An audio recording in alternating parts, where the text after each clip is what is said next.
আন্দামান ও নিকোবর দ্বীপপুঞ্জ। এই দ্বীপপুঞ্জ হল বঙ্গোপসাগর ও ভারত মহাসাগর সংযোগস্থলে অবস্থিত। তবে এই আন্দামান নিকোবর দ্বীপপুঞ্জ ভারত মহাসাগরের শেষ সীমানা এবং বঙ্গোপসাগরের ভিতরে পড়ে। ভারতের একটি কেন্দ্র শাসিত অঞ্চল। এটি 836টি ছোট বড় দ্বীপের এক অপরূপ প্রাকৃতিক সৌন্দর্যের ভাণ্ডার, যা তার আদিম সৈকত, প্রবাল, প্রাচীর, বৈচিত্র্যময় সামুদ্রিক জীবন এবং সমৃদ্ধ ঐতিহাসিক পটভূমির জন্য বিখ্যাত। মাত্র 38টি দ্বীপে জনবসতি আছে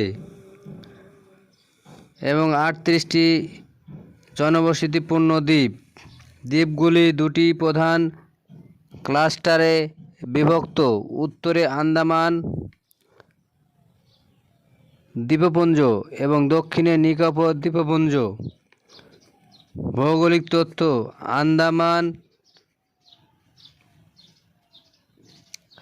রাজধানী শ্রী বিজয়পুরম। পূর্বে এর নাম ছিল পোর্ট ব্লেয়ার। ভারত সরকার পরবর্তীতে এই পোর্ট ব্লেয়ারের নাম চেঞ্জ করে বিজয়পুরম নাম দেয়। তবে অনেকেই পোর্ট ব্লেয়ার নামে এখন পর্যন্ত পরিচিতি আছে। আয়তন 8250 বর্গ কিলোমিটার। বিভাজন: আন্দামান ও নিকোবর মূলত 10 ডিগ্রি চ্যানেল 10 নটিক্যাল দ্বারা বিভক্ত। ঐতিহ্য: ইতিহাস, সেলুলার জেল। ব্রিটিশ আমলে ভারতের স্বাধীনতা ও সংগ্রামীদের নির্বাসনের রাখার জন্য এই জায়গাটা নির্ধারণ করেন। আন্দামানের পোর্ট ব্লেয়ারে সেলুলার জেল কালাপানি তৈরি করা হয়েছিল বা জেলখানা তৈরি করা হয়েছিল। এই জেলখানাতে স্বাধীনতা সংগ্রামী মুসলমান, হিন্দু ও অন্যান্য জাতিদের এখানে নিয়ে এসে নির্যাতন করা হতো। নেতাজি সুভাষচন্দ্র বসু 1943 সালে নেতাজি এখানে ভারতের জাতীয় পতাকা উত্তোলন করেছিলেন এবং দ্বীপটি দুটির নামকরণ করেছিলেন শহীদ স্বরাজ দ্বীপ। প্রধান আকর্ষণ: সৈকত, প্রবাল, হ্যাভলক দ্বীপের স্বরাজ দ্বীপ, রাধানগর সৈকত এশিয়ার অন্যতম সেরা সৈকত। এছাড়া নীল আইল্যান্ড, শহীদ দ্বীপ, নর্থ বে আইল্যান্ড স্কুবা ডাইভিং, স্নরকেলিং এর জন্য বিখ্যাত বা জনপ্রিয়। ভারত পোর্ট ব্লেয়ারকে শাসন করে 1947 সালে। যখন দেশভাগ হয় তখন এটি বাংলাদেশের মধ্যে দেওয়ার কথা থাকলেও ব্রিটিশ ও ভারতের চালে এই দ্বীপটি ভারতের অধীনে যায় এবং পাকিস্তানের ব্যর্থতা ও ব্রিটিশদের ষড়যন্ত্রে এই দ্বীপটি ভারতের কেন্দ্রশাসিত অঞ্চলে পরিণত হয়।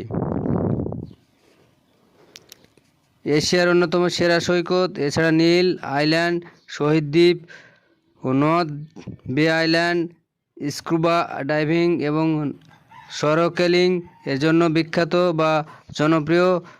জীববৈচিত্র্য: এখানকার ম্যানগ্রোভ বন এবং স্যাডল পিক সর্বোচ্চ শৃঙ্গ উচ্চতা 737 মিটার। প্রকৃত প্রেমীদের জন্য দারুণ আকর্ষণ।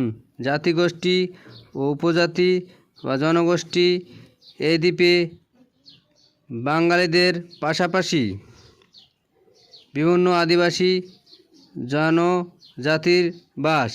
তো বাঙালি বেশি বসবাস করে। যেমন জাতিগুলো জারোয়া, ওঙ্গো, সেন্টিনেলি এবং গ্রেট আন্দামানিস। এদের মধ্যে সেন্টিনেলি উপজাতি বাইরের পৃথিবীর সাথে কোনো যোগাযোগ রাখে না। ধর্ম নিকোবর দ্বীপপুঞ্জের প্রধান ধর্মাবলম্বী মানুষের মধ্যে রয়েছে মুসলমান, হিন্দু, খ্রিস্টান। পাশাপাশি এখানকার আদিবাসী রয়েছে নিজস্ব উপজাতি বা ঐতিহ্যবাহী ধর্মীয় বিশ্বস্ত ও বিশ্বাসী। এখন বর্তমানে আন্দামান নিকোবর দ্বীপপুঞ্জে আন্দোলন চলছে স্বাধীনতার জন্য। ভারত সরকার স্বাধীনতা না দেওয়ার জন্য চেষ্টা চালাচ্ছে। জনসংখ্যা এই দ্বীপপুঞ্জের জনসংখ্যা 3,50,000। 3,50,000 মানুষের মধ্যে আন্দামান ও নিকোবর দ্বীপপুঞ্জের প্রায় 1 লাখ মুসলমান বসবাস করে। এই দ্বীপের আদিবাসীগণ আফ্রিকা মহাদেশের বিভিন্ন অঞ্চল থেকে এসেছেন। এখানকার অর্থনীতি মূলত পর্যটন, সবুজ অরণ্য, বনাঞ্চল, বনজঙ্গল এবং ফলমূল, শাকসবজি, মাছ রপ্তানি, কাঠ, খনিজ সম্পদ ইত্যাদি অর্থনীতির মূল চালিকা শক্তি।